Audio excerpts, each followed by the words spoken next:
Question 61. A 75-year-old man has stable chronic heart failure and has developed atrial fibrillation with a heart rate of approximately 130 beats per minute.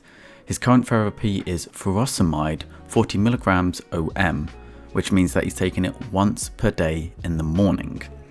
It is now decided to add ramipril 1.25 mg daily to the therapy. The initial addition of ramipril to a patient who is already taking furosemide is often associated with which one of the following: an initial worsening of heart failure, atrial fibrillation, first dose hypotension, heart block, or hyperkalemia. So ramipril is an ACE inhibitor, and these work by inhibiting the angiotensin converting enzyme, which is normally released from the lungs, and this is usually responsible for converting angiotensin 1 to angiotensin 2. Normally when you have angiotensin 2 in the body, it serves as a potent vasoconstrictor, so it constricts the blood vessels. It also helps stimulate the release of aldosterone. So if you're going to be inhibiting angiotensin 1, you're going to have less angiotensin 2, so you're going to have the opposite. Ramipril helps vasodilation, so it helps to dilate the blood vessels, which reduce blood pressure. In addition, because it's also decreasing aldosterone secretion, this leads to reduced sodium and water retention, which helps to further lower blood pressure. Loop diuretics, on the other hand, like furosemide, work by inhibiting the sodium potassium chloride symporter, so that's the NKCC2, and that is located in the thick ascending loop of Henle in the nephron. Loop diuretics inhibit this symporter, which prevents the reabsorption of sodium, chloride, and potassium ions, and all of that serves to increase the osmotic pressure in the nephron. As a result of this, there is increased excretion of sodium, chloride, potassium, and water. So this leads to diuresis, which is increased urine production, and a reduction of extracellular fluid volume, which also reduces blood pressure. Okay, so you're not reabsorbing this back into your body, and because you're not reabsorbing it, it's instead going to get flushed out of your body into urine. So both of these drugs serve a similar function, and they're to reduce blood pressure. So start to think, okay, if we have two different drugs that are reducing blood pressure and we add another one onto one when the patient already has one, what's probably going to happen? Well, they're both going to reduce the blood pressure, so there is a risk of undergoing what's known as first dose hypotension. So when you're adding ramipril, especially in a patient that already has a loop diuretic in their management plan, it can cause a rapid reduction in blood pressure, and this sudden drop in blood pressure can lead to the typical symptoms you'd associate with lowered blood pressure. So dizziness, lightheadedness, even fainting if it's severe enough. And this is more prominent in the first dose after giving it, especially in patients that are elderly, which this gentleman is, and patients with heart failure, which this person has. So sudden first dose hypotension is something we need to be very careful in this situation. So what are the other ones that, just to rule them out? An initial worsening of heart failure. So ACE inhibitors can sometimes cause a transient reduction in renal function, and this as a result will increase serum creatinine. So there are certain situations where it can slightly worsen heart failure symptoms, but it's not the most common immediate side effect of adding ramipril. I mean, if we were going to give someone a drug that we were expecting them to have heart failure and increase the symptoms of that heart failure quite commonly, probably wouldn't be subscribing it. Although that said, the more I learn about medicine, the more I question some of the things, but that's a topic for another day. Atrial fibrillation. So there is no known mechanism by which ramipril causes atrial fibrillation. Ramipril is actually usually used to help manage atrial fibrillation in patients with heart failure because of its benefit on remodeling, but it does not cause atrial fibrillation. Heart block, not a common side effect of ACE inhibitors. Again, very, very rare. It might happen as an adverse reaction, but it's not something that we would typically associate with ramipril. And then finally, we have hyperkalemia. So ACE inhibitors can sometimes cause hyperkalemia, but it's not an immediate side effect. It's usually something that occurs when a patient is on ramipril for a long period of time, so prolonged use, and especially with patients that have renal insufficiency. But in this case, we're being asked specifically what happens when you add ramipril to someone who already has furosemide, and the most common side effect you want to watch out for is first dose hypotension.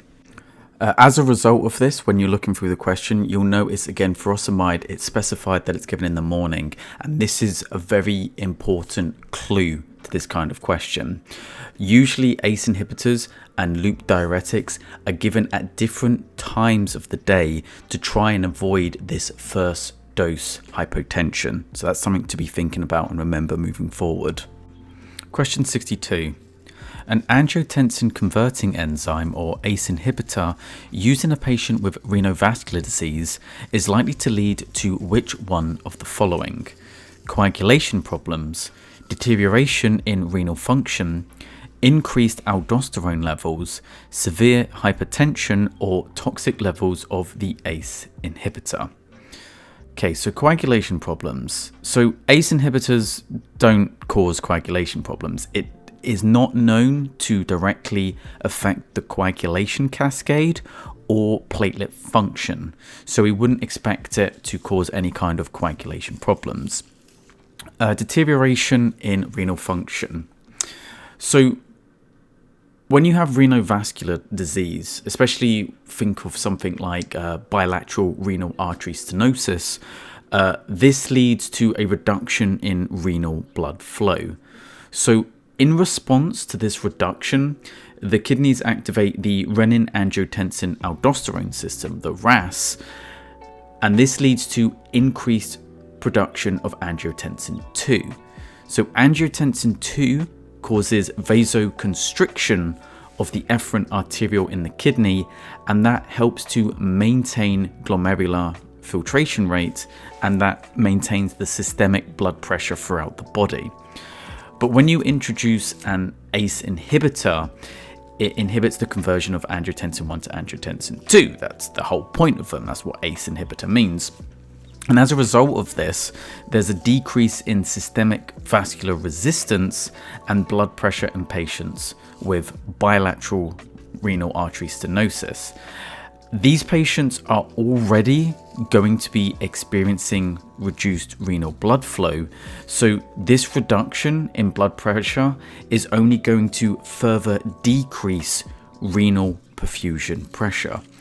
So you get this decrease in the pressure, which will lead to renal underperfusion, and as a result you can then start to get acute kidney injury. And the reason for this is that the kidneys are very sensitive to changes in blood pressure due to their role in regulating, well, blood pressure and fluid balance. So this in turn will lead to a deterioration in renal function as the kidneys are not receiving enough blood to function properly. So the correct answer to this question is a deterioration in renal function. So what are the other ones? So increased aldosterone level. So no. So the RAS system would normally, or rather I should say the angiotensin 2, as we discussed earlier, when that's in your body, that will increase in aldosterone secretion. So if you have an ACE inhibitor which is stopping angiotensin 2 from being created, it's going to decrease the level of aldosterone being produced. So it's going to have the opposite effect. Severe hypertension, again, complete opposite way round. ACE inhibitors are used to treat hypertension.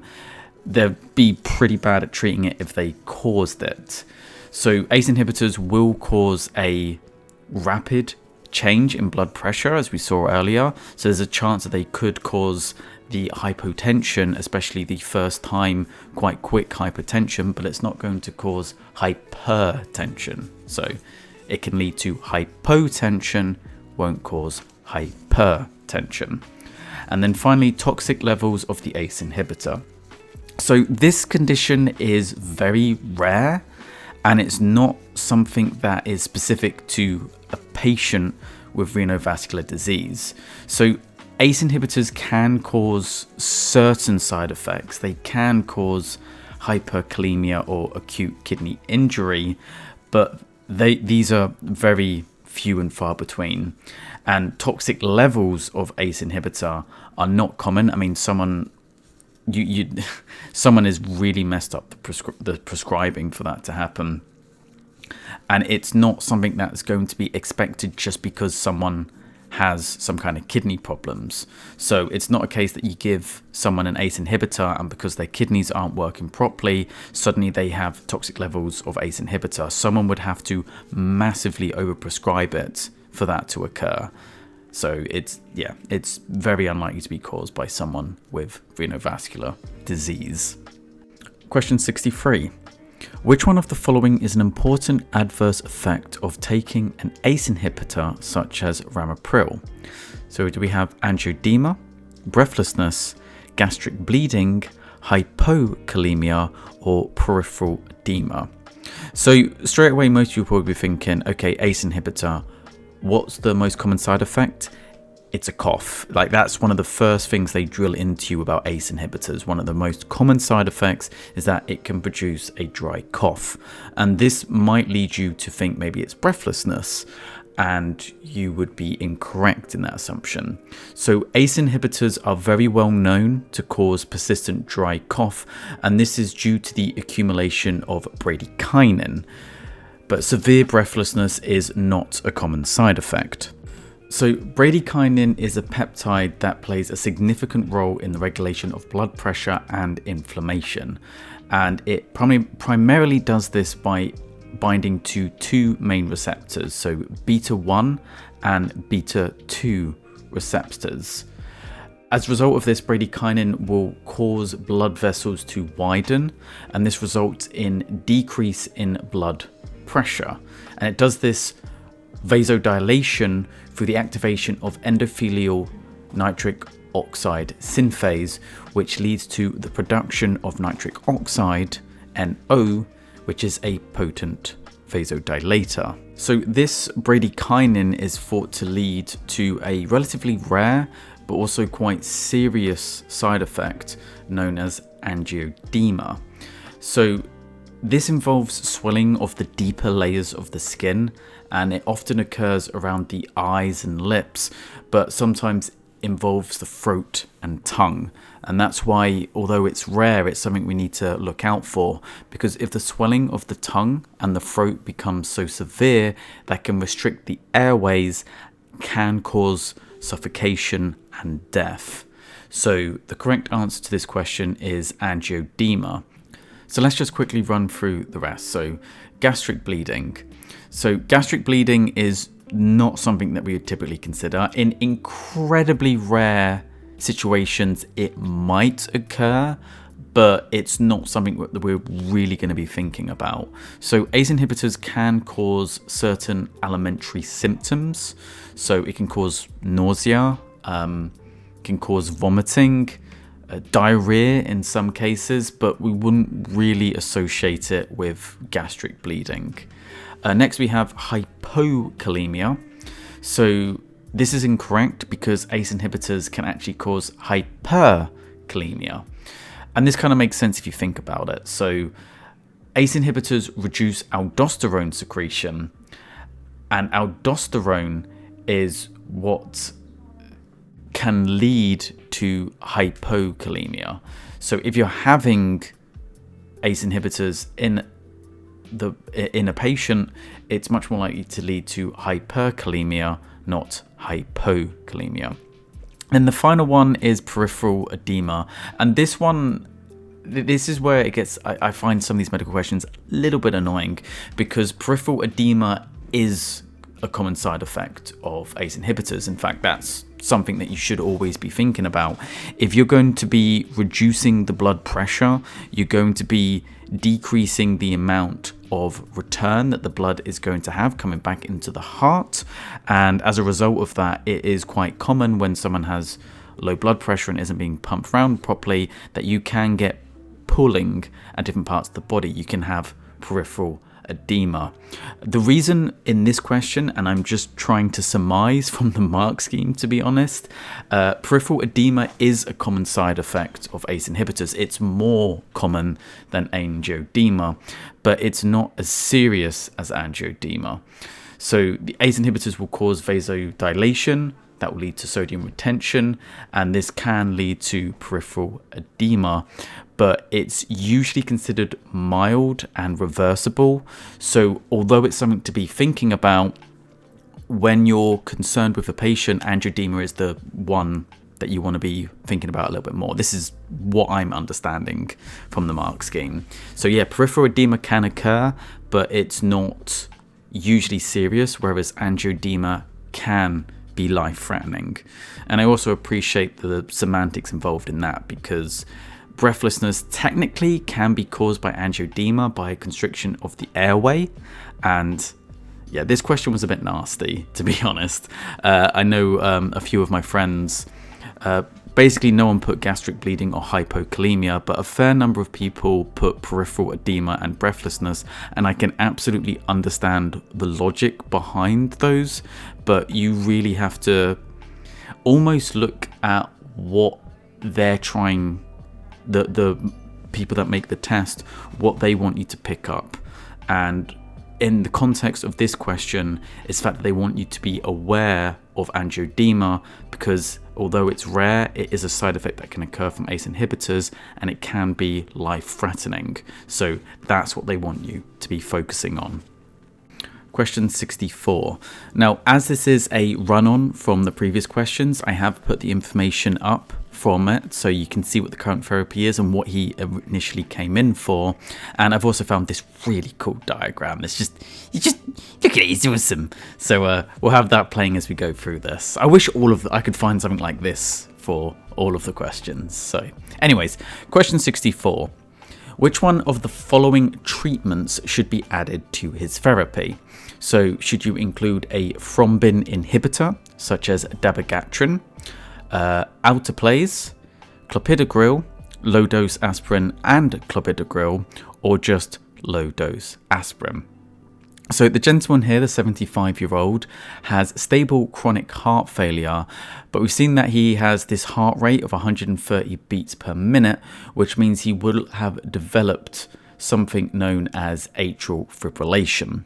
So atrial fibrillation occurs when there is dysregulation of the upper and lower chambers, so it's not coordinated. The heart beats either too quickly or too slowly, and it beats irregularly. So if you look at the ECG at the bottom of a normal heartbeat, you can see that there is even spacing between them. With the irregular heartbeat, it's something that, with atrial fibrillation, it causes something that we refer to as an irregular heartbeat. So sometimes the heartbeat might not be what you expect, but it's at least consistent in it. Whereas atrial fibrillation is almost just kind of all over the place, hence irregular. So with the patient now having atrial fibrillation, it puts them at an increased risk of a thromboembolic event, so stroke, which is something we try very hard not to have a patient happen, because obviously it's life-threatening. So with them being at an increased risk of a stroke, we're going to need to put them on some kind of anticoagulation therapy to reduce this risk. So if we go through these, so a thrombin inhibitor such as dabigatran. So this is actually the correct answer, and this is quite a difficult one. In fact, I think this one had the lowest percentage of people getting correctly, and I can understand why. So let's kind of talk through this. So why are we going for a thrombo inhibitor? So the patient has atrial fibrillation, so it has an increased risk of thromboembolism.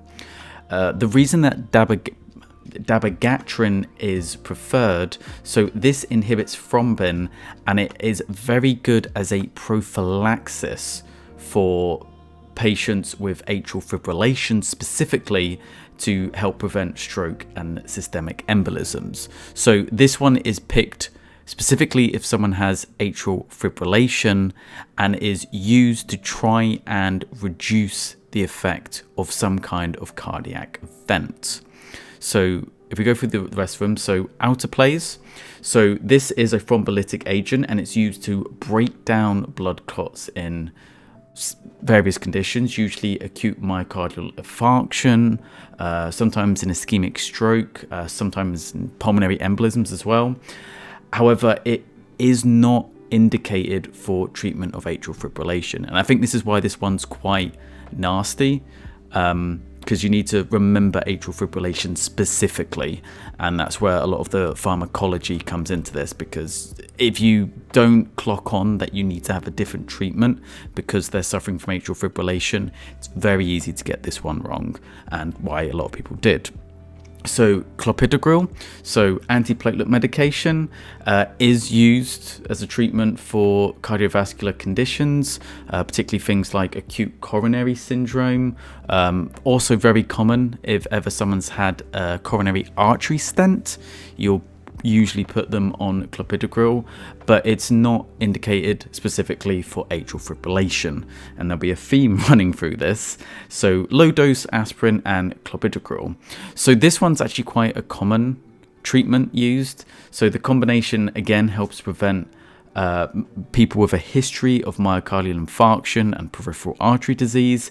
However, in atrial fibrillation specifically, we prefer something like dabigatran, specifically why it's the reason a lot of these different medications are used, and you have first line, second line, and all these different guidelines of what to use and when, just because a lot of scientists have done a lot of studies to find which is the most which drug treatment options have the highest efficacy, and it just so happens that from the data, dabigatran is more effective than low dose aspirin and clopidogrel.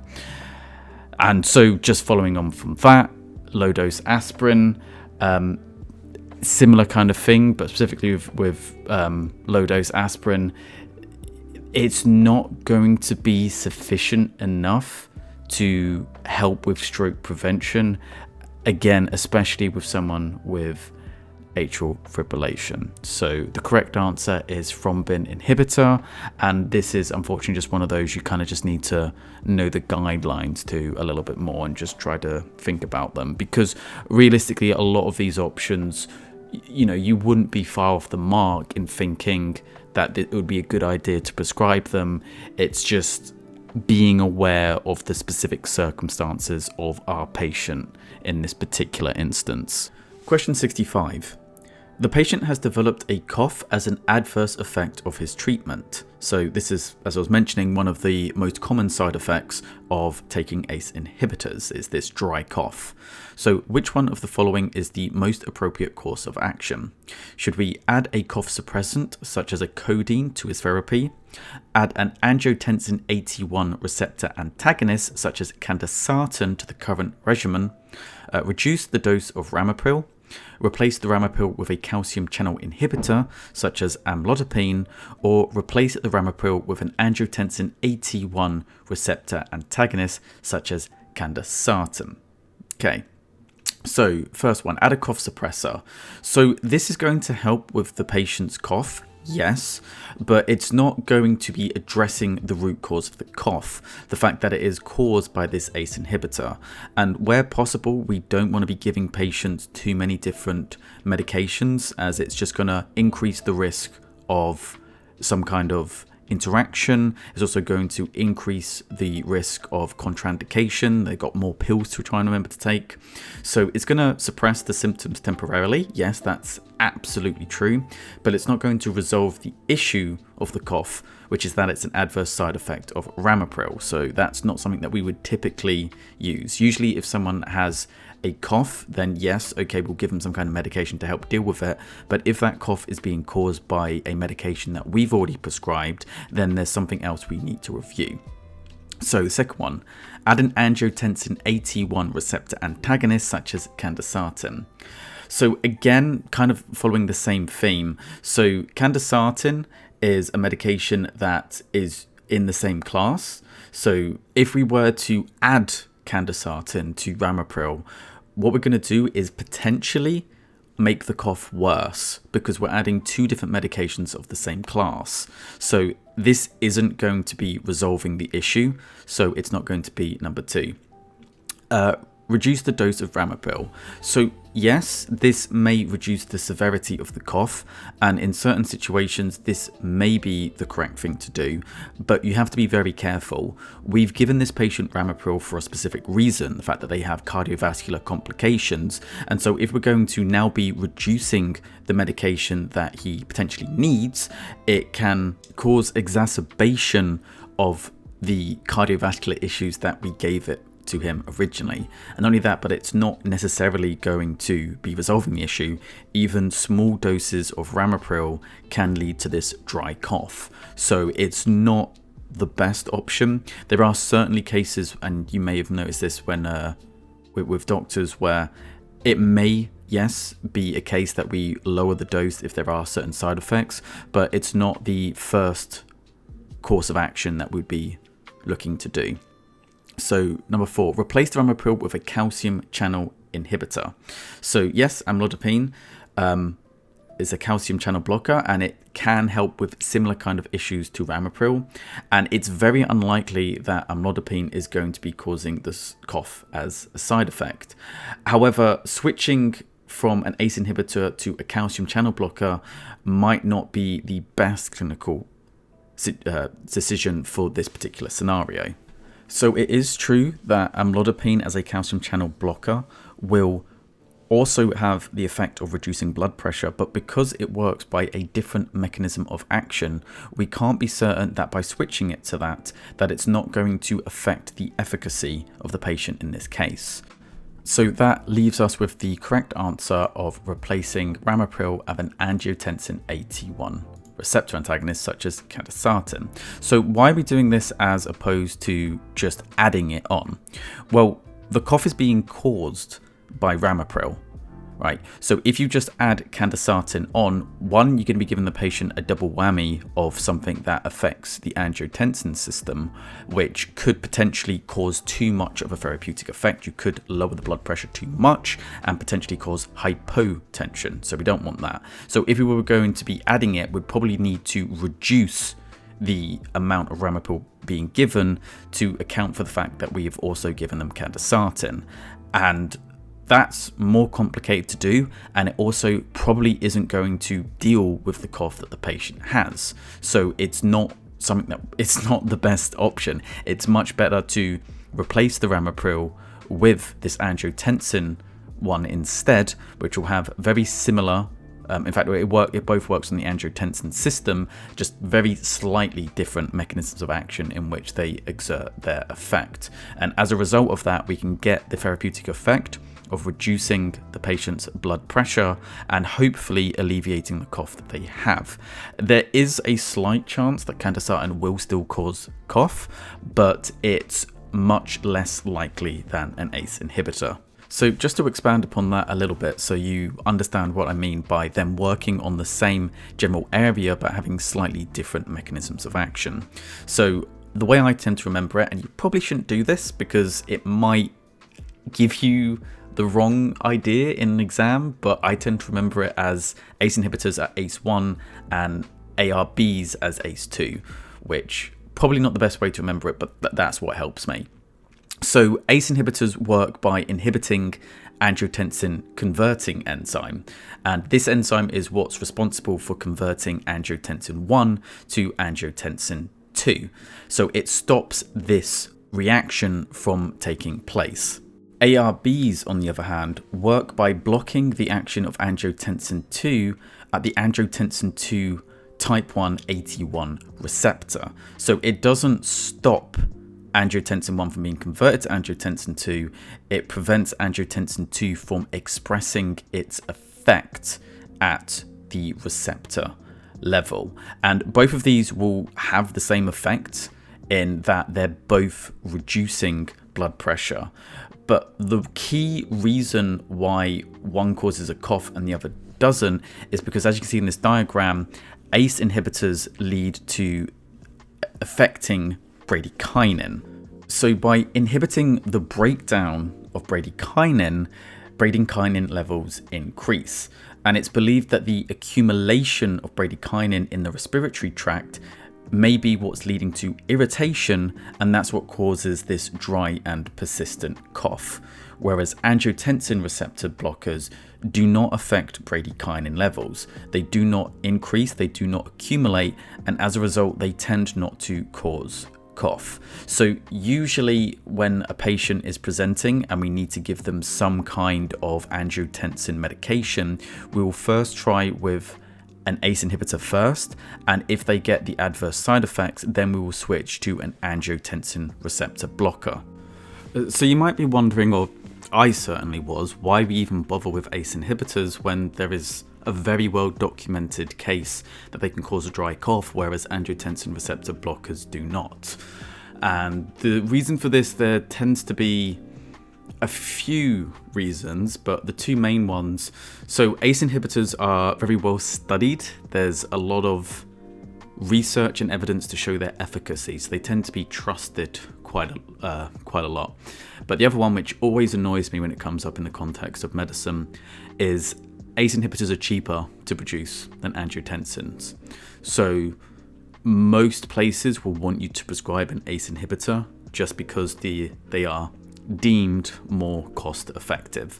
So you usually have an incremental approach when dealing with a patient. So we'll try them on the cheaper stuff first. That sounds awful to say, but that kind of is the way it is. And if that works, fantastic. If it doesn't, then we'll move to something else, which again, I'm not the biggest fan of, but that is the system that we work in and we have to adhere to, and we have to get right to pass our exams. So there it is. Question 66. In order to manage his heart failure and control his heart rate, which one of the following treatments should be added to his therapy?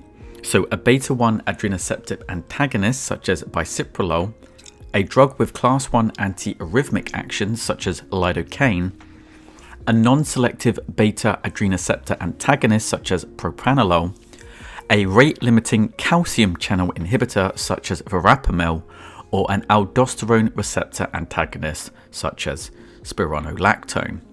So beta blockers are very commonly used in treatments of chronic heart failure, especially in patients with a reduced ejection fraction, which this patient has. So they've been studied extensively. They're very commonly used drugs, and they help to reduce the symptoms. And the reason we tend to favor something like bisoprolol is it primarily targets beta-1 receptors, as the name implies, rather than targeting all the different receptors. And by doing this, you can reduce the heart rate, which in turn also reduces myocardial oxygen demand, all of which helps a patient with heart failure. So in this particular case, the correct answer would be a beta-1 adrenoceptor antagonist. So why is it not the other one? So lidocaine, this is not something that we would be using for a patient with chronic heart failure, and especially in controlling someone that has atrial fibrillation. It's mostly used more for ventricular arrhythmias, but we wouldn't use it in this context. A non-selective beta adrenoceptive antagonist, so propranolol. So propranolols are a funny one. So they can be used in heart failure, and you also probably heard them more commonly. They're used for people with mental health problems. So they help reduce the amount that the heart is contracting, so they can help with palpitations. But we tend not to use them in heart failure management, and the reason for that is they're non-selective. Different to bisoprolol, so they will work on different beta adrenoceptors. And the problem with this is that it can cause side effects. In particular, in a patient with heart failure like this, it can cause peripheral vasoconstriction that can worsen heart failure, and it can also cause bronchoconstriction. So It can be used in certain cardiac problems, but in this particular context, we would not really be going for it if we have a better option, which we do. We have bisoprolol. So, rate-limiting calcium channel inhibitor. So, calcium channel blockers, these are contraindicated in heart failure when you have reduced ejection fraction. And the reason for this is, again, because they can actually worsen the cardiac function, which is only going to increase the risk of heart failure related problems. So a calcium channel inhibitor is not something we give someone if they have heart failure, and especially not if they have reduced ejection fraction. That's just going to make things much, much worse. And then finally, we have an aldosterone receptor antagonist. So these are more recommended as adjunctive therapies as opposed to the main ones, particularly in patients that have moderate to severe symptoms of heart failure with reduced ejection fraction. And what I mean by adjunctive is that we will give these to patients if they still remain symptomatic, even when the optimal dose of the medical therapy we're trying to give them is achieved. So we give them what we need, but they're still receiving symptoms. Then we'll think about maybe going to spironolactone. However, in this case, the patient's heart failure has just been initiated, and so a beta blocker, so bisoprolol, would be the preferred initial addition. Question 67. A 60-year-old man of Caucasian ethnicity had been experiencing chest pains on exercise and was referred to a cardiologist. On examination, the patient was found to weigh 85 kilograms, was 1.7 meters in height, and had a blood pressure of 180 over 105. So that is significantly elevated. We'd normally expect something more along the lines of 120 over 80. An exercise test showed ST segment depression consistent with ischemic heart disease, indicating that the chest pains were due to stable angina. His significant clinical biochemistry is detailed. So we have a total cholesterol of 6.5 moles, which is elevated above the normal range of 5.2. Triglycerides are 2.0 moles, which is slightly elevated over the normal range, not massively, but a very slight range. Creatinine of 120, so that's normal. Estimated glomerular filtration rate of 90, so that indicates normal renal function.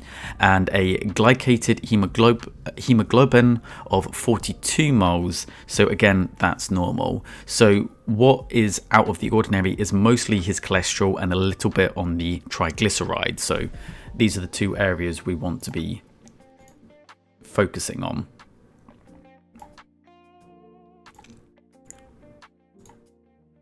Okay, so those are outside the reference ranges. Add to this, his current medication is a salbutamol inhaler, 200 milligrams, which is taken when required for his asthma. So which one of the following is the most appropriate antihypertensive? Is it a beta-1 adrenoceptor antagonist such as atenolol, a rate-limiting calcium channel inhibitor such as verapamil, a thiazide diuretic such as bendrofluoride, an ACE inhibitor such as ramipril, or an angiotensin receptor antagonist such as candesartan?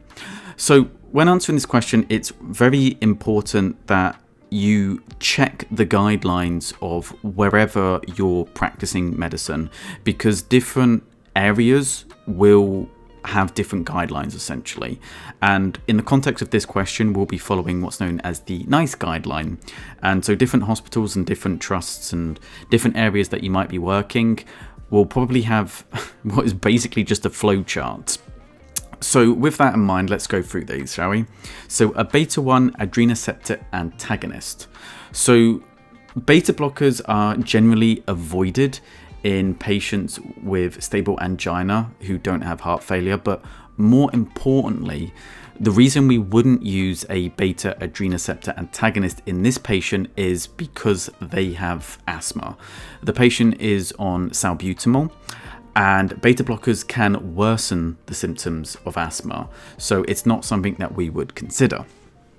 So next we have a rate-limiting calcium channel inhibitor, and for us this is actually the correct answer.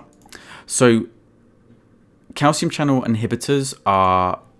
Why is that? Go green. Go green. So calcium channel inhibitors are really good at controlling blood pressure.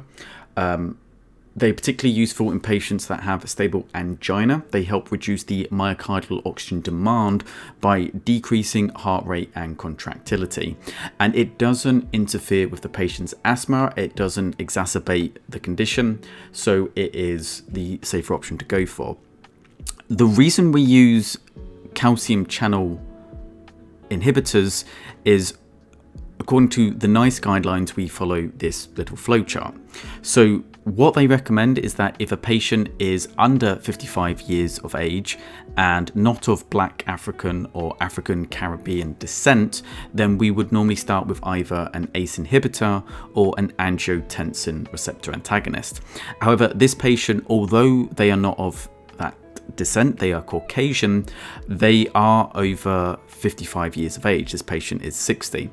And as a result of that, we would instead use a calcium channel inhibitor as our first line treatment. The reason for this is purely just because they've done a lot of studies and they found slightly better efficacy in those particular age groups and those particular patients. So the reason I wanted to mention the fact that we'll be following the NICE guideline for this question is because there's another option on here that, depending on where you're based, it's what will likely be the first line to use. So if you did have that as the answer, doesn't necessarily mean you're wrong. It could just be that it's done differently in different regions. So if we continue going on, so a thiazide diuretic. So these are not something that would go for. So yes, they are effective antihypertensive agents. The reason that we wouldn't typically go for a thiazide diuretic is because this patient, their glycated hemoglobin levels, yes, it's still within range, but it is slightly on the higher side. Now, a problem with thiazide diuretics is that they can actually worsen glucose tolerance, and as such that increases the risk of our patient developing type 2 diabetes, so not ideal in a patient with a borderline glycated hemoglobin level. So we wouldn't go for that. Also, it's not in our guidelines. That wouldn't be our first line anyway. The next one is an ACE inhibitor. So yeah, ACE inhibitors are effective in patients suffering from hypertension, and again, if the patient was under 55, we would initially assume that perhaps this is the medication we want to start with. We tend to go for an ACE inhibitor over an angiotensin as first line. The reason we wouldn't consider it in this patient is, again, because they have asthma. So as we've talked about earlier in this video, one of the most common side effects of asthma is that they can cause a cough. So if a patient is already suffering with asthma-like symptoms and you're giving them a medication that's likely to give them a persistent dry cough, that's likely to interact with the asthma and just make their asthma symptoms worse. So we don't really want to go for ramipril. So that leaves us with an angiotensin receptor antagonist. And this is the other option, which, depending on your region, could potentially be the correct answer. So angiotensin receptor antagonists, unlike ACE inhibitors, don't typically cause a dry cough. They are effective at dealing with a patient with hypertension. So in certain regions, candesartan would be a suitable first line option, but it's just for us with this particular prescribing question. We're following the NICE guidelines. The NICE guideline tells us that calcium channel inhibitors are slightly more effective in this patient with this demographic, so we're going to go for a calcium channel inhibitor. Question 68. Choose 2 drugs which should be added to therapy at this stage. So I appreciate the fact that I've been talking about stable angina and I haven't actually explained what that is. So we have a little diagram here. So under normal conditions, blood's flowing through your vascular system, no problem, everything's fine, you have great arteries, no problem. When you have stable angina is when you have atherosclerosis. So you have this buildup of plaque on the sides of your blood vessels, and what this does is narrows those blood vessels so that the amount of blood flowing through them decreases. We refer to this as stable angina because it takes quite a while for atherosclerosis to build up. So when someone has stable angina, yes, the blood supply is limited, but it's not going to rapidly change. When it's unstable angina is when the patient has atherosclerosis and either has a blood clot in the same region or is otherwise at risk of developing a blood clot. And the reason that this one is unstable and more of a concern for us is because if there is a thrombolytic event, so if a blood clot were to travel there, there's a chance that it could occlude the blood supply completely, and that can cause the patient to go downhill very rapidly. That's what causes a myocardial infarction, a heart attack. So unstable angina is a lot more serious than stable angina. And then we also have something known as variant angina, and this occurs when the coronary vessel starts to go in spasm, which can periodically reduce the amount of blood flow going to the particular area. This is not going to be relevant for this question, but it's just there so that you're aware. So in this case, which of the two drugs would we recommend? So would it be a fibrate such as bezafibrate? So fibrates are used to treat dyslipidemia, particularly patients which tend to have high triglyceride levels. Now, this patient does have a high triglyceride level, but the first line therapy for dyslipidemia in patients that have stable angina would be a statin, not a fibrate. So it's not going to be that. Next, we have a prostaglandin analog such as misoprostol. Misoprostol is what we use to treat gastric ulcers, especially in patients that are taking non-steroidal anti-inflammatory drugs, or sometimes in patients that also have aspirin. It's not something that we're going to use to treat stable angina. Next, we have an alpha blocker such as prazosin. So these aren't usually used in this context. They're more usually used to treat patients with benign prostatic hyperplasia. The only time we would give it to a patient with hypertension is when other agents have not been effective or tolerated. So this is a medication that we would use usually as a third or fourth line, not as a first line. So we're not going to be using that either. Next, we have an angiotensin AT1 receptor antagonist, such as candesartan. So remember that this question is related to the previous one. And as we talked in the previous one, we're going to be giving this patient a calcium channel inhibitor. We don't want to then also be giving them an angiotensin antagonist, because then we run the risk of those two drugs interacting. So both the calcium channel inhibitor will reduce the blood pressure, and so will the angiotensin receptor antagonist. So if we give them to the patient both concurrently, there's a risk that we're going to drastically reduce his blood pressure, and then the patient now has hypotension. They've gone the other way, not what we want.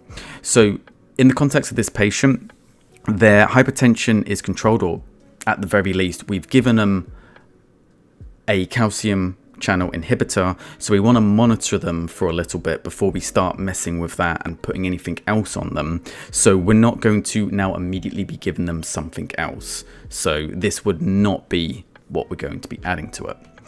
Next, we have glycerol trinitrate spray, and this is one of the two options. So a glycerol trinitrate spray, or a GTN spray as it's probably more commonly referred to, is a very common type of medication that we give, and that helps to relieve chest pain. So it's a very common medication we give to patients that have stable angina, and that helps to relieve these acute angina attacks.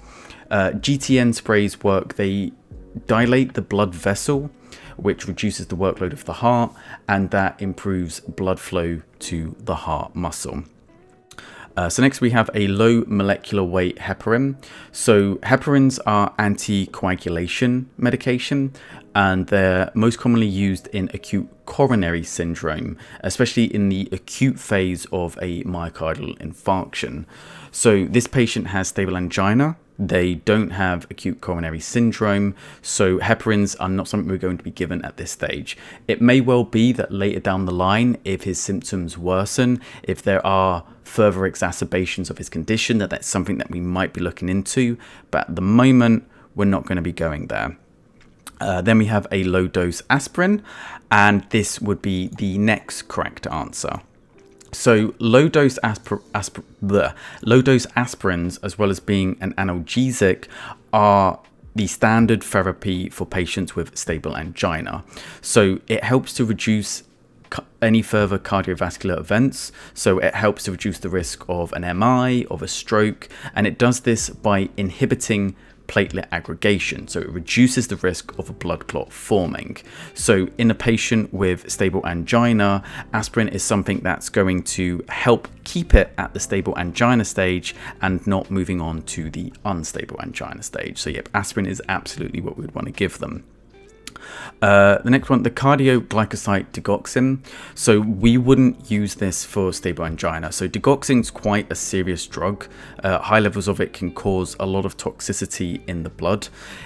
As well as that, it's mostly used for management of patients with heart failure or those with atrial fibrillation. So stable angina is a relatively benign condition, and we want to just control it at that level. So we're not going to be given something extreme like digoxin, so not that one. Unfractionated heparin. So this is the same as with low molecular weight heparin. So both of these are anticoagulation medication. Obviously they're both heparins, and again they're used for acute coronary syndrome, not stable angina. And then finally we have warfarin. So warfarin is an oral anticoagulant, and it's used for the prevention and treatment of venous thromboembolisms. And we'll again use it in a patient that has atrial fibrillation, and especially those at risk of a thrombolytic event. So it's not something we're going to be using for stable angina. So that gives us our two correct answers for this patient: a GTN spray and aspirin. Question 69. The statin simvastatin is added to therapy. Which of the following are relevant counselling points? And please choose two of the options below. So when you're giving statin to a patient, it's important to remember the kind of side effects. And this is relevant to all the medication that you'll be prescribing. Is if they come with side effects, and they're quite common, then you should be telling the patient what those side effects are so they know what to look out for, particularly if they can cause serious adverse effects. So if you're giving someone an ACE inhibitor, you want to be telling them there is a risk that you can develop a dry cough. Otherwise, they might think it's something else, come back and see you, when actually it's something relatively benign, unless they have some kind of condition where that would be an issue, like asthma.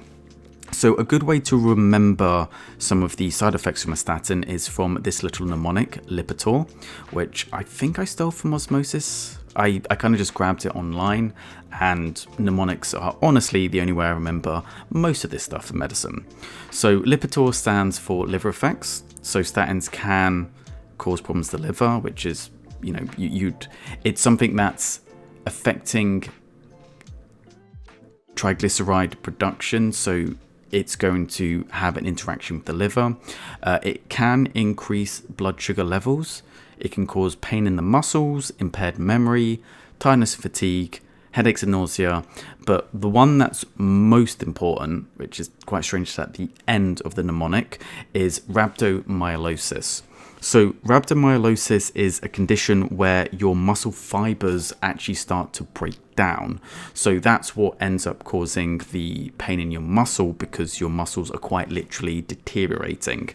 So not only is this bad because you're getting atrophy of the muscles, but as the muscles break down, it enters into your bloodstream, and they're then usually filtered out by the kidneys, and there is a risk that they can get overloaded by all of the muscle fibers in your bloodstream, which can lead to kidney failure. So that's why it's incredibly important, if there's any kind of muscle aches in a patient that's taken a statin, that they report it immediately so we can discontinue the drug and see if there's another medication that might be more appropriate for them. So with that in mind, let's see which of the two are most appropriate. So, should we be telling the patient that he may develop breathlessness at the start of treatment? No. So breathlessness is not a common side effect of statin therapy, and we know from this patient that he already has asthma, and that's the main reason why we didn't give him an ACE inhibitor like ramipril. So we're not going to be giving him another medication that could potentially cause him a cough or otherwise exacerbate his asthma, so it's not the fact that breathlessness might be a side effect. He should avoid aspirin-containing products. Well, no, we just saw in the previous question that we've actually just prescribed him aspirin. So there's no significant interaction between statins and aspirin. In fact, aspirin is usually prescribed alongside statins because both of them together help reduce the risk of cardiovascular events. So it's not that one. He should report any infections immediately to his GP or family physician, wherever you are, or the first line doctor. No. So obviously, if the patient does have some kind of immune system compromisation, if he's immune compromised or if he has some kind of comorbidity, then if he does have any infection, then yes, he should be reporting it to a doctor to make sure there's nothing untoward going on. But there is no direct association between statin therapy and an increased risk of infection. So it's not something we're going to be counseling the patient on in regards to statin therapy. He should report any muscle pains directly to his doctor. Yes. So as we know from rhabdomyolysis, this is a very serious side effect. So if the patient is having any kind of muscle aches, he should be brought back in and we need to see what's going on, potentially change him onto a different type of medication, potentially discontinue what he has. And because of how serious rhabdomyolysis is, in that it can cause kidney failure, it's incredibly important that when you put a patient on a statin, that you warn them that this could happen and that to come back immediately if they start to have this. And then the next two questions, I do like these with these kind of questions where you have two potential answers that are almost mutually exclusive. And that's usually quite a good hint that it's one or the other. I mean, occasionally you'll be unlucky and it just is neither of them. But in this particular question, statins should be taken in the evening. So why is that? So the reason that we ask that patients take statin in the evening is because cholesterol synthesis is usually higher towards the evening, just before you're about ready to go to bed. So we want to give statins to a patient in the evening because that will maximize its effectiveness in reducing cholesterol levels. So just going logically from that, if it maximizes effectiveness in the evening, we're not going to be telling them to take it in the morning because it's going to be less effective. It's not going to have as much of a therapeutic effect. So we're not going to give it in the morning. And then finally, he'll require regular blood tests to monitor its plasma concentration. So yes, it's true that statins can increase your blood sugar concentration. It's something that we need to consider because statins, because they're increasing the blood sugar level, they do increase the risk of a patient developing diabetes. But we're not going to be measuring the plasma concentration, and the reason for this is prior to giving any patient a statin, you should be conducting a liver function test, and you'll also be carrying out liver function tests periodically when a patient is on a statin. So the reason for this is that we're checking the liver enzyme elevation levels, we're checking the liver's ability to metabolize the statin, and we use that to check whether or not it's being tolerated as opposed to checking the plasma concentration directly. So we are essentially checking the concentration of statin, but we don't do it directly. Question 70. 2 years later, at a review session and after 3 months of dietary control to manage his blood glucose, the above patient's angina is well controlled, but blood tests reveal the following significant changes. So his triglycerides have increased up to 3 moles, his creatinine has also increased and is above the normal range up to 200, his estimated glomerular filtration rate is at 30 ml, and this puts him at the lower end of moderate to renal impairment. He's actually close to being considered in severe renal impairment, and his glycated hemoglobin levels are now 53, which is elevated above the normal range. So which one of the following is the most appropriate addition to therapy? So is it a peroxisome proliferator activator receptor, or a PPAR gamma agonist combined with metformin, a sulfonylurease such as gliclazide, insulin, metformin and gliclazide, or just metformin by itself? So, okay, so when we're looking at this patient, there's a few things to take into consideration, but a very important one when we're looking at drug interactions is this estimated glomerular filtration rate. So if we go through the different medications, so we have a peroxisome proliferator activated receptor. So this is not a drug we would typically use in patients with a history of cardiac issues. In fact, it's contraindicated in patients with heart failure, as well as those with a history of bladder cancer, which is, irrelevant, but just so you know that moving forward. So it's not going to be that. The next one we have is gliclazide. So gliclazide stimulates insulin secretion from pancreatic beta cells, and this helps to lower blood glucose levels. And this is actually the correct answer in this question, and we'll talk about kind of why as we'll go through the other ones, because this is kind of because normally if someone has elevated blood glucose levels, the first line would be metformin, but there's a few reasons why we're not going for metformin in this case. So I'll just go through these systemically. So insulin is something that, I'm certain everyone is aware, helps to lower blood glucose levels, but it tends to be reserved for patients who are unable to achieve glycemic control with oral anti-diabetic medication. So it's not usually the first line treatment. Usually we would try metformin first, and if it can't be controlled, then we would move on to insulin in more severe cases. And I think probably the best way to do this is actually tackle metformin, the final one first. So metformin is usually the first line medication for a patient whose glycemic control is elevated and it's unable to be controlled through dietary changes and through exercise. The reason we are not using metformin in this patient is because of his estimated glomerular filtration rate. So metformin is contraindicated, so you cannot use it in patients that have an EGFR of 30 or less, and this patient has 30, so he's right on the cusp. Doesn't matter that he's right on the cusp, we just would never use it. And the reason for this is in patients with renal problems, it risks what's known as lactic acidosis.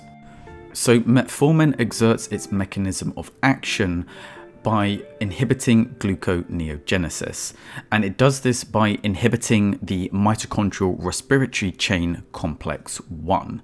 And in doing this, it reduces the amount of glucose produced from the liver, which has the desired effect of lowering the blood glucose level. The problem with this is that inhibition of the mitochondrial chain complex leads to alteration in the cellular redox site. And this alteration can then lead to an increase in lactate production within cells. This increase in cellular lactate production can lead to an accumulation of lactate in the bloodstream. So lactate is normally converted back to pyruvate in the liver. When there is a situation where lactate production exceeds hepatic clearance, the kidneys help to remove the excess lactic acid. If it can't do this, then the patient will undergo what's known as lactic acidosis. In the patient above, because their kidneys are reduced, there is a risk if we give them metformin that it's going to lead to acidosis. And that's kind of what I was meaning about when we use a gliclazide. It's more the kind of medication that you would use when other things have either been tried and don't work, or if there is a specific reason why you can't use other drugs. So in this particular patient, because of his lowered renal clearance, metformin is completely contraindicated. So that rules out options 4, 5, and 1 actually. So the only options would be between gliclazide and insulin. Insulin we wouldn't be using at this stage. And the reason that we favor gliclazide is because according to the NICE guidelines, it can actually be used in patients whose estimated glomerular filtration rate is as low as 10. It does require a little bit of caution still in patients with reduced renal function, but in this particular case, this would be what we would want to be adding on. Obviously, we want to be monitoring it, making sure that the patient's adherent to it and everything's okay, but it makes gliclazide the correct answer in this question. Anyway, that's all from this video. I'll see you in the next one.